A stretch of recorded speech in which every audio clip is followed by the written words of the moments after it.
प्रलय और नई सृष्टि के रचना की कहानी। बहुत समय पहले की बात है। सत्यव्रत नाम के एक धर्मप्रायर और दयालु राजा थे। वे प्रतिदिन नदी में स्नान और ध्यान करते थे। एक दिन जब वे जल में हाथ डालकर आचमन कर रहे थे, तब उनकी हथेली में एक छोटी सी मछली आ गई। मछली करुण स्वर में बोली, राजन, मुझे बड़ी मछलियों से बचा लीजिए, वरना वे मुझे खा जाएंगी। सत्यव्रत को दया आ गई। उन्होंने मछली को अपने कमंडल में डाल लिया, लेकिन आश्चर्य!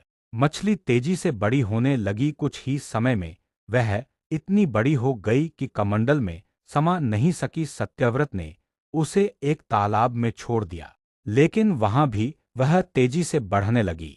राजा ने उसे नदी और फिर समुद्र में छोड़ने का प्रयास किया, पर वह विशालतम रूप धारण कर चुकी थी। तब सत्यव्रत ने विस्मित होकर पूछा, तुम कोई साधारण मछली नहीं हो, कौन हो तुम?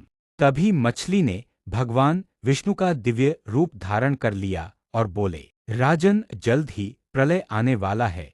पूरी धरती जलमग्न हो जाएगी। तुम एक विशाल नौका बनवाओ और उसमें सप्तऋषियों, वनस्पतियों और जीव जंतुओं को स्थान दो। जब प्रलय आएगा तो मैं मत्स्य रूप में आकर तुम्हारी नौका को सुरक्षित स्थान पर ले जाऊंगा।